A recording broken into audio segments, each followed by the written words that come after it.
You owe more than your life is worth, Joseph. The town has no place for a deadbeat. Get out. Ha! Maybe the ghosts up at Silver Creek will take you in. They're the only ones who would. A mine full of ghosts. It's still more honest than this town. Elias Crane watched with satisfaction as the town hurled snow and insults.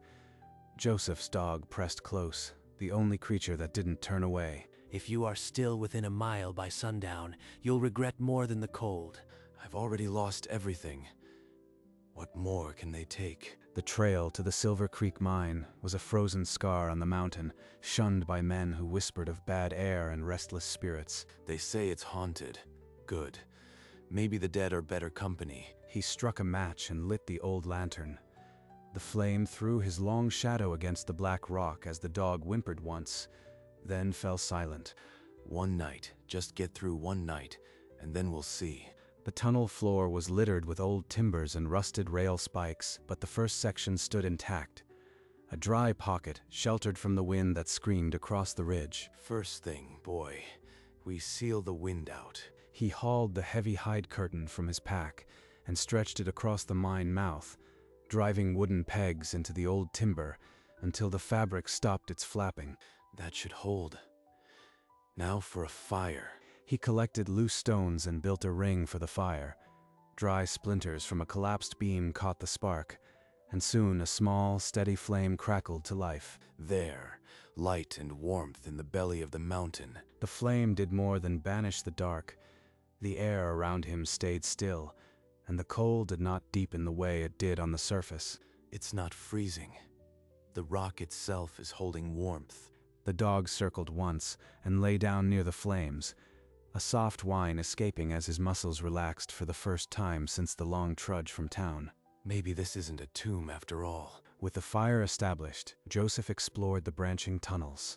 The lantern revealed a small side gallery, cut into the rock long ago. This'll do for a larder.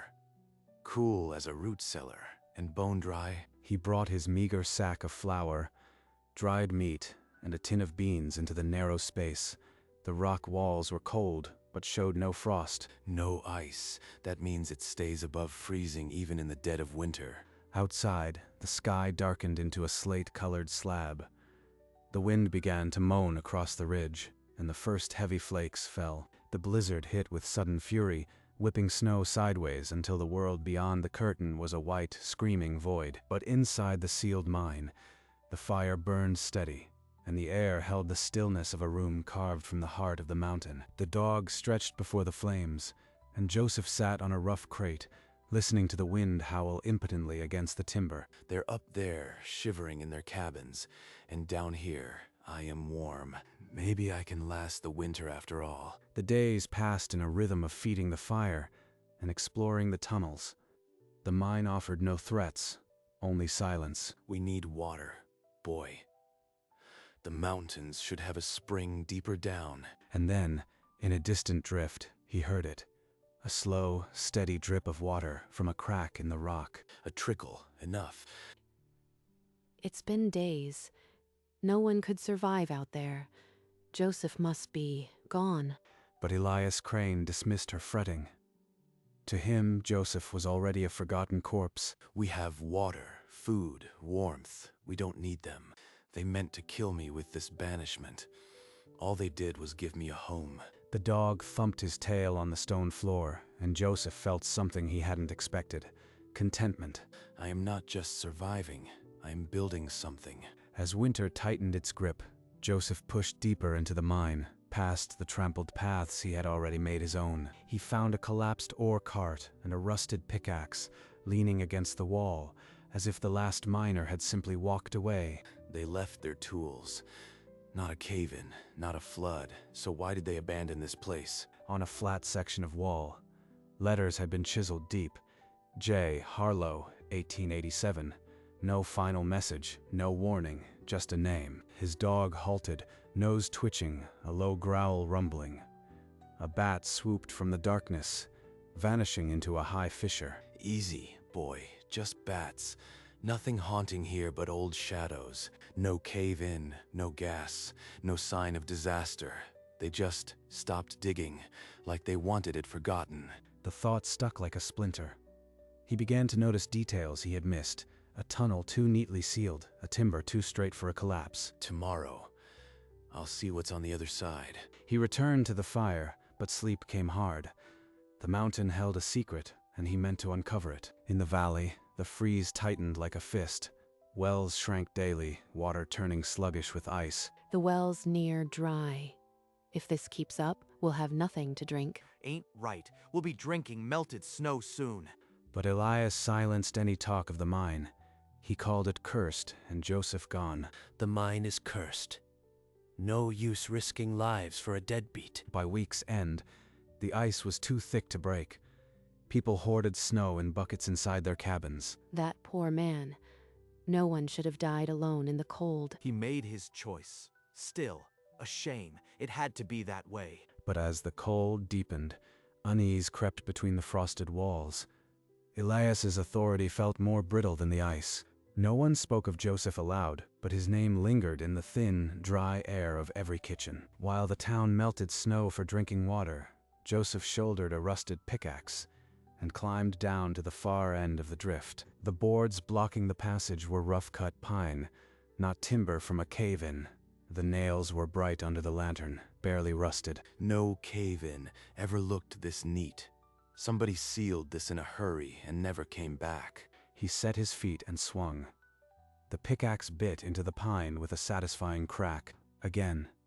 Splinters flew. The whole barrier shuddered, then burst inward with a rush of stale air. The dog pressed back, ears flat, a low growl rumbling in its chest. Joseph lifted the lantern high. Beyond the broken frame, a neat tunnel stretched into the dark, its walls dry and untouched by time. And far down, where the lantern beam died, a faint glint winked back at him, metal or something polished by silence. No miner just walks away from a working tunnel.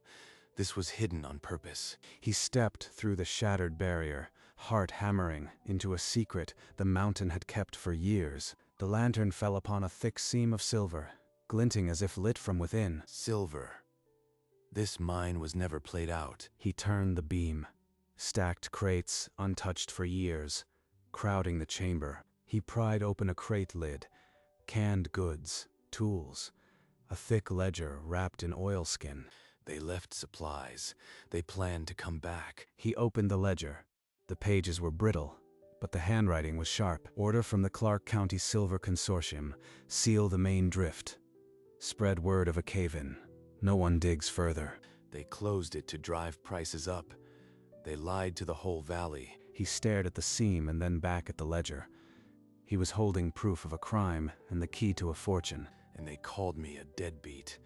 Now I hold the power to ruin them all. He climbed back to the main drift, the ledger tucked under his arm like a loaded weapon. By the fire, he turned the brittle pages until he found the order that sealed the mine. To Mr. Crane, local agent. The vein is too rich to abandon. Seal the drift by month's end. Spread rumors the mine is haunted. No outsiders. Elias Crane, the company man. All along, they threw me out like trash, but he was the real thief. The fire crackled as he stared into the flames, the ledger lying heavy in his lap. A dark, humming desire for revenge coiled in his chest. I could ride into town with this and watch them tear Elias apart. But then what? They'd know I survived. They'd still call me a deadbeat. He opened the iron stove door, hovering the ledger over the flame. Then he closed it with a soft clank. Not yet, boy. This truth stays buried a little longer. The town well froze solid, a plug of ice 4 feet thick that no pick could chip. The bucket hung useless, encased in frost. We can't keep melting snow. It takes a full day to get a cup. There must be a spring somewhere.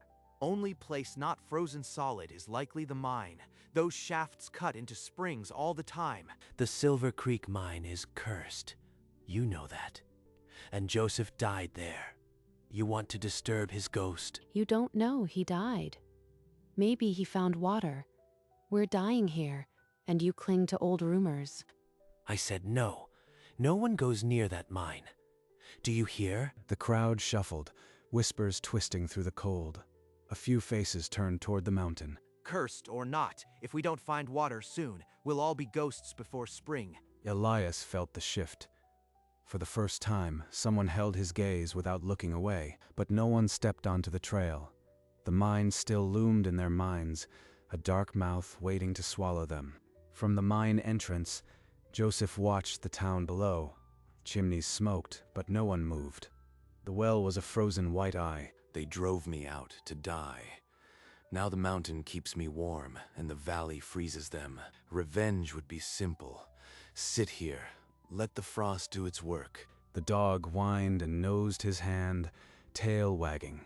The simple trust broke something in Joseph's chest. I am not them, boy. I won't let this place twist me into something I am not. He went to the seep, lantern in hand, and filled the heavy wooden bucket with clear water. The water sloshed and sparkled, as innocent as rain. It felt heavier than the silver he'd found. Come on. We're going back for Martha and the little ones. He pushed the hide curtain aside and stepped into the snow, the bucket a weight in his arms. They'll call me a dead man walking. Maybe I am, but I'll bring water. He plodded through the drifts, the bucket heavy in his arms, the dog breaking trail. The town materialized out of the snow like a graveyard. It's Joseph. He's alive, but he shouldn't be here. A dozen faces turned, pale and hollow. They had been melting snow for a week. They saw the bucket. Lord in heaven, Joseph, you are alive, and that's water. Real water. The water bucket sloshed as he set it down, the sound louder than any words. Clear liquid, impossible in this frozen world. I didn't come for trouble. I came because children shouldn't die for the sins of their elders. You are just going to give it to us. No price. The only price is forgetting what you did to me. I am not selling, I am offering. Martha stepped forward, trembling, and looked into his eyes. In that moment, the town's cruelty hung between them like a snapped rope, and then, with the simple clink of a dipper into water, the silence broke. Please, my grandchildren haven't had a proper drink in days. Just a little. Joseph dipped the ladle and held it out without hesitation. The clear water quivered, reflecting the gray sky. Martha drank, and tears cut clean lines through the grime on her cheeks. She did not wipe them. A gaunt miner stepped forward, then another. The queue formed in silence, cups and trembling hands outstretched. Stop this. You don't know what that water might carry. He's been in the cursed mine. Looks cleaner than the slush we've been sucking, Crane. Back off. Elias froze, his authority crumbling like thawing ice. No one met his glare. All eyes were on the water. Joseph's dog sat by the bucket, tail thumping the snow as if he understood the truce. For over an hour, Joseph poured until the bucket was empty. No one spoke of banishment. No one spoke of debts. Maybe this is enough. Maybe they'll remember what water tastes like and wonder who else they've wronged. You think this changes anything? You are still a thief and a deadbeat. The crowd drew back, but a low murmur of discontent rippled through them. Hold your tongue, Crane. He just saved our children. What have you done? Yeah, Elias. All we got from you is the mine is cursed. Where's the Warda's the louder then? He's bewitched you. That water's tainted. It's water from a spring deep in the mountain. Nothing more. The simplicity deflated Elias's fury.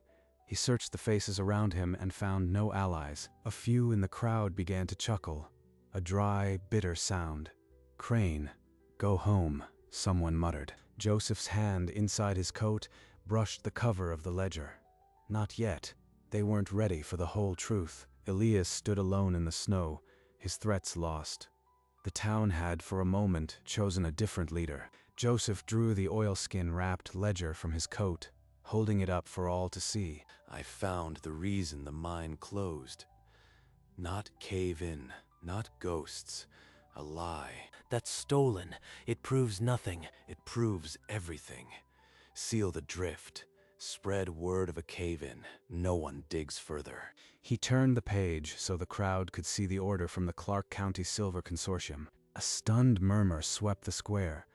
Faces that had been grateful now tightened with betrayal. Crane, you knew? You let us think it was haunted? Elias lunged for the ledger, but Jed blocked him, shoving the older man back into the snow. The mine was sealed to drive up silver prices. There's a rich vein still there. All that cursed talk was just a curtain. The truth settled over the square. Elias Crane, the man who had banished Joseph, was the real thief. Several men grabbed Elias by the collar, fury in their eyes. Joseph raised a hand. Let him go. I didn't come for vengeance.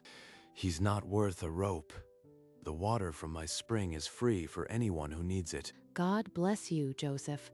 We don't deserve this. Elias stumbled back, snow clinging to his coat, his face a mask of defeat and cold. One by one, the townspeople dipped their cups again, but this time, they avoided Crane's fallen figure. The silver in that mountain belongs to the mountain. I won't sell it. A low murmur of shame rippled through the crowd. The man they'd cast out had no desire for riches or revenge. The crowd dispersed slowly, leaving Elias alone in the snow. No one helped him to his feet. Joseph turned back toward the mine, his dog at his heels. The town had its water and its shame. Joseph paused at the edge of the square, the empty water bucket swinging. He turned to face the people one last time. The mine isn't a cursed pit. It's the first real shelter I've had since I lost my farm. He told them of the fire that burned steady without wind, the still air warmed by the mountain's own skin, and side galleries, cool and dry, where a sack of flour stayed fresh as the day it was ground. You are telling me you turned that hole into a home, all by yourself? Not alone. I had the dog, and I had a reason to build something. The earth gave me what this town wouldn't. Could we come see it? The mine you've made into a home? One day when the thaw comes, but I am not moving back to town. That mountain is my home now. God bless you, Joseph. You've shown us more mercy than we ever deserved. He turned and walked toward the darkening ridge, the dog a shadow at his heels. The town watched him go. Joseph, wait, the silver. What are you going to do with it? Maybe file a claim come spring. But right now, silver's just rock. That mine gave me warmth. That's more than I ever got from this valley.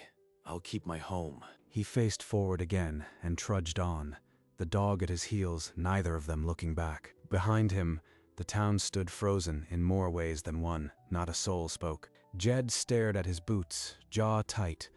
Martha's hand rested on her heart. Joseph became a dark speck against the white slope, then vanished into the timbered black of the mine mouth. The red arrow on the beam caught the last light of day. No longer a warning, just a marker of home. Inside, the fire still burned, and the dog would soon curl before it, content. The man they banished had built a refuge the cold could not touch, and the town was left with nothing but water and regret. The valley below remained locked in white silence, but on the ridge a single point of orange light marked the mine. What the town had called a cursed grave had become the only warm hearth for miles. Joseph trudged up the final slope, the dog a silent shadow, the lantern swinging in his hand. His breath plumed in the cold, but his eyes reflected the fire's glow ahead. The hide curtain was drawn aside, and the fire within painted the snow below in shades of amber. He passed the red arrow, once a warning to keep out, and stepped into the light. The dog followed, tail high, as if entering a palace. To anyone lost in the valley, that old mine had become a beacon no storm could extinguish. The man they banished had turned the black tunnel into the warmest home in the valley, and as Joseph sat by the fire inside, the wind outside could only howl its jealousy. Joseph added a fresh log to the fire, sending a shower of sparks into the dark. The flames crackled and cast long, dancing shadows on the rough rock walls. The dog circled once on the pile of furs and lay down with a deep, contented sigh. Joseph picked up the oilskin-wrapped ledger from the crate and held it in his lap. He stared at the damning pages for a long moment, then set it aside on the stone floor. No need for revenge. The mountain already gave me peace. His hand found the dog's head, and the fire painted them both in amber and gold. He leaned back against the crate and watched the flames dance, the weight of years lifting. The mine was never haunted. It was only waiting for someone who needed it, and deep inside, the fire burned on, untouched by the frozen world above. In the valley, The thaw began with a single drip from the well's ice.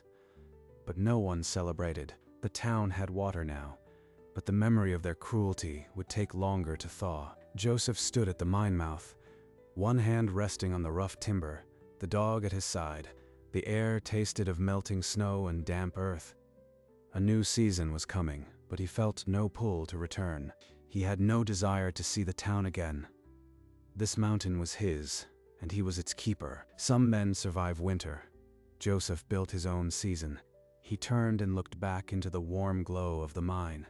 The hide curtain was drawn back, and the fire within cast a golden path. The red arrow, once a warning, was now just a marker of home. The dog wagged its tail, and Joseph allowed himself a small smile. Together, they walked into the light, the mountain closing around them like a promise. The red arrow on the timber caught the last light of dusk, a quiet sentinel marking the way home. Outside, the wind swept the ridge with ice and fury, but it could not reach the fire burning deep inside. Morning broke pale and cold, but inside the mountain, time was measured only by the crackle of flames. The fire had become the heartbeat of the mine, steady and eternal, asking nothing in return. Joseph sat by the flames, the dog a warm weight against his leg, the ledger forgotten on a crate. He reached out and drew the hide curtain closed, sealing out the last sliver of fading day. The darkness of the tunnel embraced him not as a tomb, but as a home. High above, the wind howled over the mountain, but it was only a whisper in the stone. And deep in the mountain, the fire never went out. The story of Joseph and the Silver Creek mine lived on, not in ledgers, but in the warmth that never faded.